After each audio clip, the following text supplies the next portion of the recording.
Hello, good morning everyone, and welcome to 9th class video lecture.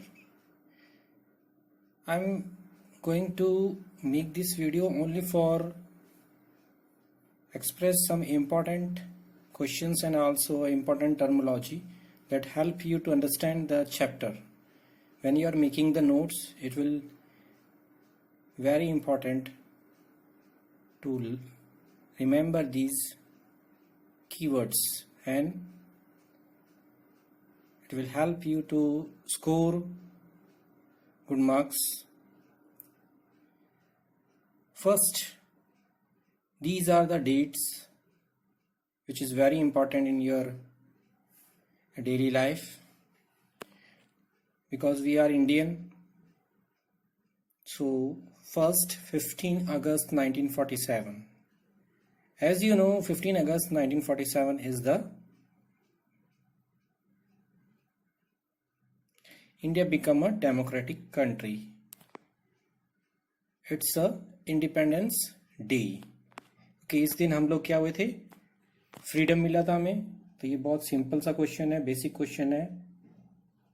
Next है 26 नवंबर 1949.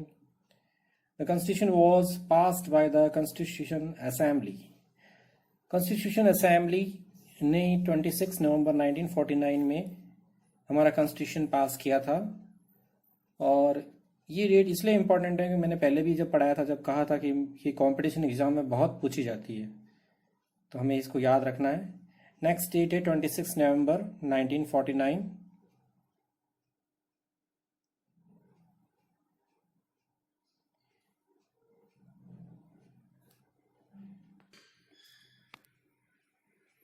The Constitution was adopted. 26 नवंबर 1949 में constitution को adopt किया गया था, यानी स्वीकार किया गया था. 26 जनवरी 1950, which is very important. We celebrate our Republic Day on this day. The Indian Constitution was enforced.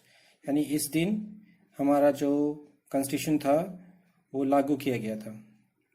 26 January 1950 the Constitution came into being. ये हमारे साथ में अंगीकार हो गया था, मतलब हमारी कंट्री में लागू हो गया था. 1956 the year in which reorganisation of states on linguistic basis become a reality. इस ईयर में स्टेट्स को भाषा के अनुसार रीअरेंज किया गया था, रीऑर्गेनाइज किया गया था. नेक्स्ट है कॉन्स्टिट्यूशन. इसका भी बहुत बार क्वेश्चन आता है, what is constitution. The Constitution is a fundamental legal document according to which the government of a country function. इसके बहुत सारे डिफाइन, मतलब लैंग्वेज डिफरेंट रहता है थोड़ा, आप अपने को कंफ्यूज मत होना, क्योंकि जैसे स्मॉल क्लासेस में लिखा है it is a set of rules, जैसा हमने बुक में भी पढ़ा था. तो हम इसमें ऐड कर सकते हैं अच्छे अच्छे वर्ड्स, इसको और अच्छा बना सकते हैं. The constitution is a fundamental legal document and also it is a set of rules. ये हम ऐड कर सकते हैं line, according to which the government of a country function. तो ये एक डिफाइन अच्छा बन सकता है. थोड़ा सा हमें अपनी लैंग्वेज पे भी वर्क करना पड़ेगा, ताकि हमारी लैंग्वेज अच्छी हो, अट्रैक्टिव होनी चाहिए, और हमें आंसर लिखने का तरीका थोड़ा सा अट्रैक्टिव होना चाहिए, कि हमें पॉइंट वाइज आंसर लिखना है और डायग्राम्स बनाने की कोशिश करनी है, फ्लो चार्ट्स जितना हो सके हम यूज़ करें. तो ये अच्छे स्कोरिंग करने के टिप्स हैं. नेक्स्ट है हमारा Frank Anthony. He represent the Anglo Indian community in the constitution assembly. ये वो पर्सन है जिन्होंने एंग्लो इंडियन कम्युनिटी को कॉन्स्टिट्यूशन असेंबली में रिप्रेजेंट किया था. HP Modi. He represent the Parsi community in the constituent assembly. इन्होंने पारसी कम्युनिटीज को रिप्रेजेंट किया था. नेक्स्ट है Sarojini Naidu and Vijay Lakshmi Pandit. They were the two women member of the Constitution Assembly. ये दोनों Constitution Assembly में women members थी. नेक्स्ट है Rajendra Prasad, he was the president of constitution assembly. ये भी बहुत बार पूछा जाता है कि who was the president of constitution assembly, तो हमें राजेंद्र प्रसाद नाम याद रखना है। शॉर्ट क्वेश्चंस में आता है, बहुत बार रिपीट होता है। और again I repeat, competition exam के पॉइंट ऑफ व्यू से भी बहुत इंपॉर्टेंट है, क्योंकि आप लोग जस्ट नियर बाई हैं कंपटीशन एग्जाम देने के लिए, क्योंकि सिर्फ स्कूल की लेवल की पढ़ाई नहीं करनी है, हमें कंपटीशन लेवल के हिसाब से भी पढ़ना चाहिए, ताकि हम लोग कोई ना कोई गवर्नमेंट जॉब अडॉप्ट कर सकें, ताकि हम अपनी लाइफ में आगे बढ़ सकें। नेक्स्ट है doctor B R Ambedkar, he was appointed the chairman of the drafting committee. तो ये याद रखना है, who was the chairman of drafting committee, doctor B R Ambedkar. Ambedkar ji के बारे में मैं ये कहना चाहूँगा कि जो अभी एक सीरियल आ रहा है डॉक्टर भीमराव अम्बेडकर जी, तो उसको आप देखिएगा, इनकी लाइफस्टाइल का पता चलेगा कि कैसे ये थे बचपन से। और ये तो आपको पता ही है कि जितनी हम बायोग्राफीज पढ़ेंगे, जितने ग्रेट पर्सन्स के बारे में पढ़ेंगे, तो उनसे बहुत कुछ सीखने का हमें मौका मिलता है। ग्रेट पर्सन्स को अपनी लाइफ में कैसे उन्होंने स्ट्रगल किया, कैसे उन्होंने सक्सेस पाई, तो हमें सीखना चाहिए। जैसे कि हम अपने टीचर से भी सीख सकते हैं, हमारे से बड़े जो एल्डर्स हैं, हमारे मम्मी पापा, उनसे भी सीख सकते हैं, या फिर हम कोई ग्रेट स्पोर्ट्स पर्सन से भी सीख सकते हैं, और ग्रेट लीडर से भी सीख सकते हैं। तो हम हमारी लाइफ में कोई ना कोई हमारा आइडल होता है जिसको हम कॉपी करते हैं, तो वो हमें इंस्पिरेशन देता है। तो ऐसे ही मैं कह रहा हूँ कि जो भी हमारे लीडर्स आते हैं उनकी लाइफ के बारे में पढ़ना चाहिए, अच्छी चीज़ों को अडॉप्ट करना चाहिए अपनी लाइफ में। नेक्स्ट हमारा टॉपिक है एपेथाइड। एपेथाइड भी मैंने बताया था, एपेथाइड होता क्या है, the official policy of racial separation and ill treatment of blacks, followed by the government of South Africa between 1948 and 1989। एपेथाइड policy का मतलब है कि हम कलर के हिसाब से सेपरेशन करें लोगों का, कि ये गोरा है, ये काला है, और उसकी रूल्स बनाएं कि इनके लिए ये होगा, इनके लिए वो होगा रूल्स, और उनको उनके साथ में हम डिस्क्रिमिनेट करें। यानी हमने पहले भी पढ़ा था कि स्टीरियोटाइप क्या होता है, डिस्क्रिमिनेशन क्या होता है। डिस्क्रिमिनेशन का मैंने स्मॉल क्लासेस में बताया था, 8th क्लास में भी और 6th क्लास में भी आया था ये टॉपिक।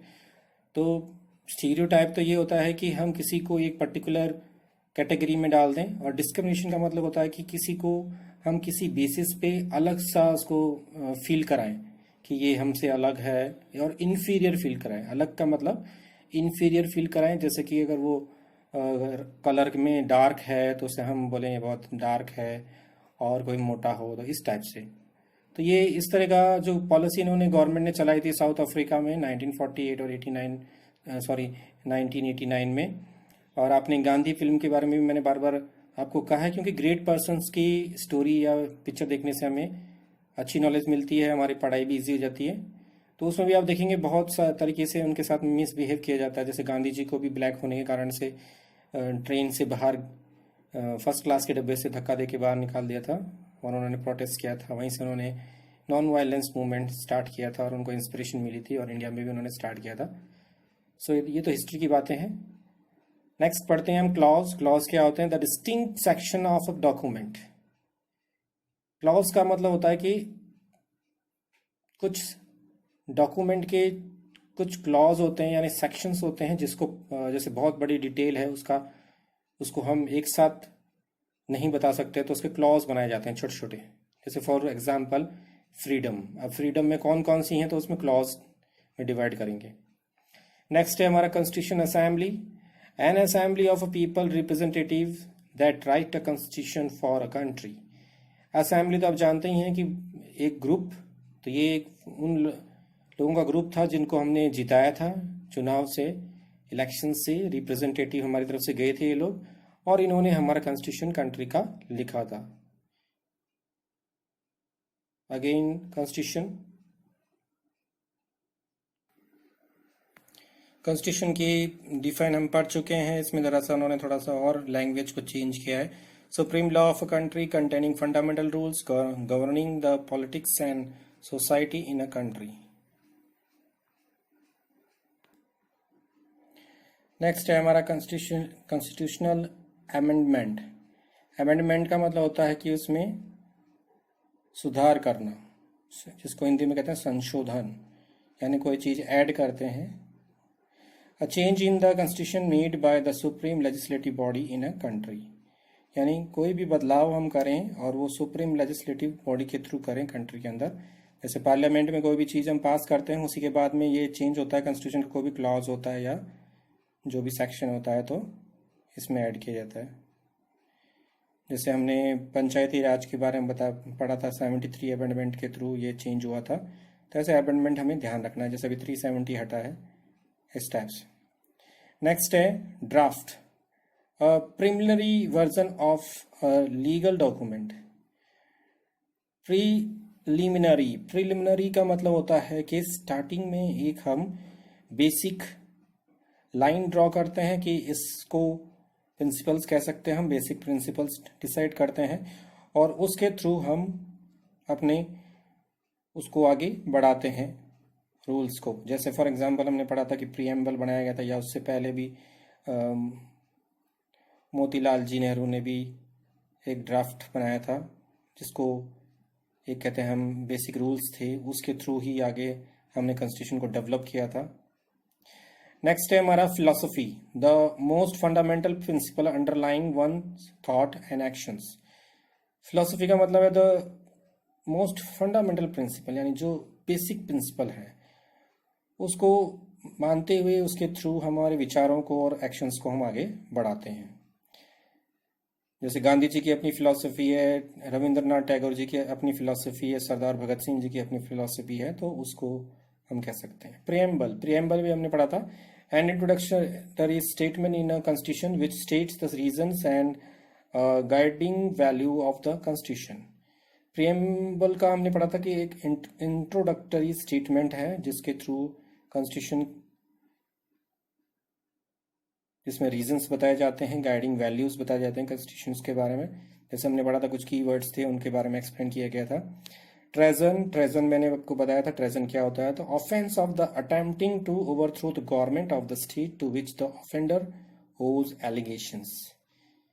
ये एक व्यवहार है या हम एक्शन है जिसके थ्रू हम गवर्नमेंट को हटाने की कोशिश करते हैं। जैसे कि बहुत सारे एलिगेशंस लगाए जाते हैं, जैसे हम कह सकते हैं रैलीज निकालना, स्ट्राइक करना, ये सारी चीज़ें उसमें आती हैं। ट्राइस्ट, मीटिंग और meeting place that has been agreed upon. Tryst का मतलब होता है मीटिंग करना या मीटिंग प्लेस डिसाइड करना जो जिसके लिए सभी एग्री हों। नेक्स्ट पॉइंट है हमारा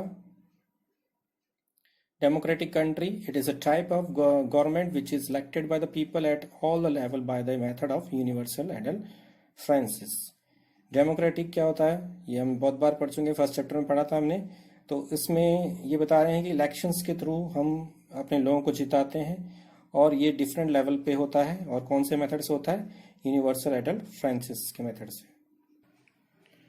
these are some basic questions that help you to make your notes effective.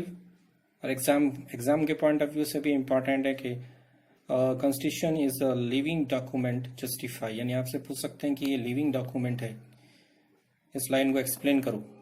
The constitution is a living document because it is not a mayor document, यानी सिर्फ एक डॉक्यूमेंट ही नहीं है, सिर्फ लिखी हुई बात नहीं है। It is a constantly growing and evolving according to the needs, requirement and aspiration of the functioning institution. इसका मतलब है कि जैसे बॉडी ग्रोथ करती है, रिक्वायरमेंट के अनुसार उसमें ट्रीटमेंट किया जाता है, सेम वैसे ही ये डॉक्यूमेंट टाइम के अकॉर्डिंग, नीड्स के अकॉर्डिंग इसमें काफ़ी सारे चेंजेस भी हुए हैं और ये इंस्टीट्यूशंस को इंस्पायर करता है कि किस तरह से रन करना है। तो ये एक तरह से लिविंग डॉक्यूमेंट है जो समय समय पर चेंजेस भी करता है और ग्रो भी होता है, बढ़ता है। It can be amendment according to the needs and aspiration of the society, और इसमें कुछ सुधार किए जा सकते हैं जरूरत के हिसाब से या सोसाइटी की जो भी है इम्प्रूवमेंट के हिसाब से। नेक्स्ट है हमारा why is India called a republic. मैंने बताया था आपको रिपब्लिक क्यों बोलते हैं हम। India is called a republic because the head of the state, the president is an elected person and it is not a hereditary position. ये कह रहे हैं कि हमारा जो हेड ऑफ है स्टेट यानी प्रेसिडेंट, उसे हम इलेक्शंस के थ्रू चॉइस करते हैं, क्योंकि वो हेरिडिटरी नहीं है। हेरिडिटरी का मतलब राजा का बेटा राजा बनना का, जनरेशन टू जनरेशन। ये मैंने पहले भी एक्सप्लेन किया था और बहुत सिंपल बात है, बहुत बार रिपीट भी होता है, लेकिन बच्चे इसको ढंग से सीरियसली समझते नहीं हैं और रॉन्ग आंसर करते हैं। तो आई अगेन वॉर्न यू, जो भी टिप्स मैं दे रहा हूँ, जो सीरियसली इसको नोटेड करेगा वो सक्सेसफुल रहेगा। Again next important question multiple choice में बहुत बार आता है कंपटीशन एग्जाम में कि India is a secular country, why?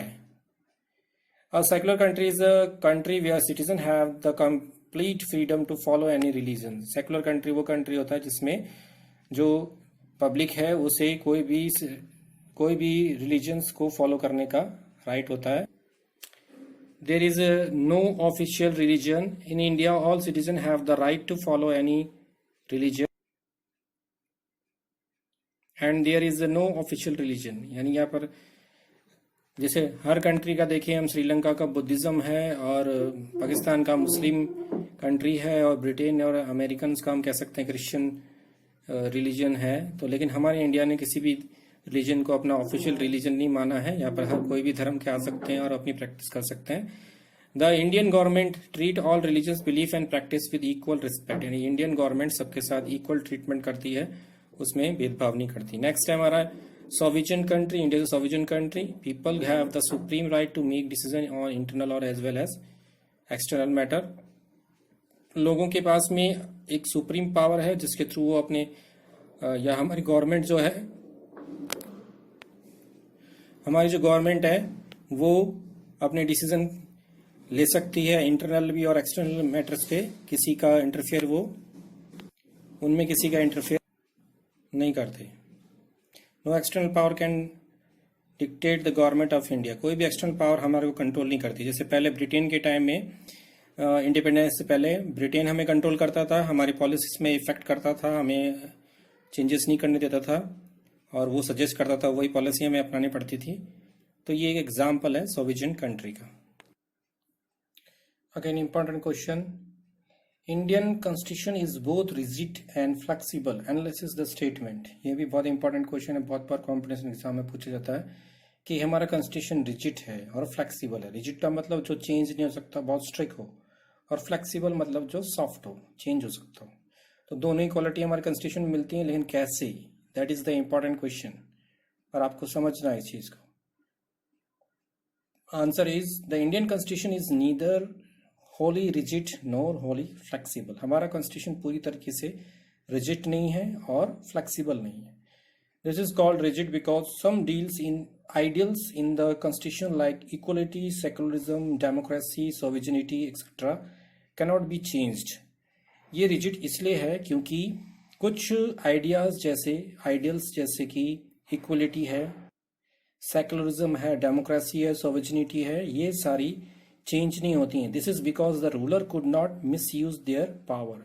और ये इसको स्ट्रिक्ट इसलिए रखा गया है कि रूलर्स इसके खिलाफ कोई भी मिस यूज नहीं कर सकें, यानी इनका मिस यूज नहीं कर सकें। जैसे फॉर एग्जांपल अगर हमने सोवेजनिटी को हटा दिया तो हम किसी के गुलाम बन सकते हैं, और अगर हमने सेकुलरिज्म को हटा दिया तो बहुत सारे दंगे फसाद होंगे जो पहले भी हुए थे। रिवॉर्ड्स होते हैं बहुत सारे, हमने शुरू से पढ़ा हिस्ट्री में कि आपस में लड़ते रहते हैं। On the other hand it is also called flexible because there is a provision for amendment. दूसरी तरफ हम इसे कहते हैं कि ये फ्लेक्सिबल है बिकॉज इसमें हम बहुत सारे सुधार भी कर सकते हैं। Some of the articles can be changed if the people demand so. कुछ आर्टिकल्स अगर पब्लिक डिमांड करती है तो उसमें चेंजेस हो सकते हैं। That is there are some rules that can be amendment by a simply majority while some needed 2/3 majority. और इसमें ये कहते हैं कि कुछ चीज़ों को सिंपल मेजोरिटी से हम चेंज कर सकते हैं, लेकिन कुछ में हमें 2/3 ऑफ द मेजोरिटी चाहिए, कंपलसरी है। So it is called partially rigid and partially flexible. इसीलिए हमारे कॉन्स्टिट्यूशन को हम रिजिड और फ्लेक्सिबली कहते हैं। स्टूडेंट्स अगेन मेरे पास में कई स्टूडेंट्स की इंफॉर्मेशन आ रही है कि they are not making the note, they are taking very easy SST की नोट्स बनाने की ज़रूरत नहीं है और इजीली हो जाएगा, कोई टीचर चेक नहीं करेगा। So it's a very serious matter. अगर आपने ढंग से पढ़ाई नहीं करी तो डेफिनेटली आपका रिजल्ट भी खराब हो सकता है। तो आप इसको इजी मत लीजिए, रेगुलर पढ़िए, रेगुलर बनाइए ताकि आपके ऊपर बर्डन ना हो। अगर आप केयरलेस रहेंगे तो लास्ट में आप ही सफ़र करेंगे, तो इसे केयरलेस नहीं लेना है और पढ़ना है टाइमली। नेक्स्ट क्वेश्चन है हमारा, why do we need a constitution and what do constitution do, explain. Constitution हमें क्यों चाहिए और ये करता क्या है। स्टूडेंट्स, आपने देखा होगा कि हर जो क्वेश्चंस हैं उसमें हम हेडिंग्स और पॉइंट्स में आंसर दे रहे हैं, तो ये सबसे अच्छा तरीका है, इसको आप अडॉप्ट करिए ताकि आप इससे आगे स्कोर कर सकेंगे, ये 10 तक काम आएगा आपके। The constitution of a country is a set of written rules that are accepted by all the people living together in a country, ये हम पढ़ चुके हैं। The constitution is the supreme law that determine the relationship between among the people living in a territory called citizen, and also the relationship between the people and the government। तो ये constitution के बारे में ही था। अब इसकी importance क्या है, that is the important part. Heading देखिए पहला, specification. It specifies how the government will be constituted, who will have the power to take which decision. ये स्पेसिफाई करता है, यानी हमें बताता है कि किसके पास कितनी पावर है और क्या डिसीजन लिया जाएगा, कौन कैसे डिसीजन लेंगे। Trust and coordinations, it generate a degree of trust and coordination that is necessary for the different kinds of people to live together, यानी ये आपस में कोऑर्डिनेशंस करता है और ट्रस्ट पैदा करता है जिससे लोग आपस में मिलकर के रहें और कोई कॉम्प्लिकेशंस पैदा ना हो। Rights and duties, it lays down the limits on the power of the government and tell us what the rights of the citizens are. ये गवर्नमेंट को लिमिटेड भी करता है क्योंकि ये बताता है कि सिटीजन्स के क्या राइट्स हैं, क्या ड्यूटीज हैं, तो वो ओवर राइट नहीं कर सकती गवर्नमेंट। लास्ट है good society, it express the aspiration of the people about creating a good society. ये इस तरह से एस्पिरेशन देता है, यानी हमें बताता है, समझाता है और हमें गाइड करता है जिससे हमारी एक सोसाइटी अच्छी बनती है और कंट्री भी रन अच्छी तरह से करता है। So students, these are the some basics questions I want to tell you, so I make this video and I am going to end my video. Hopefully you will all using sanitization and taking care of your health. अपनी health का भी ध्यान रखिएगा, पढ़ाई भी time से करिएगा, ignore मत करिएगा एसएसटी को भी, ताकि आप अपने मार्कशीट को अच्छा बना सकें। God bless you and bye.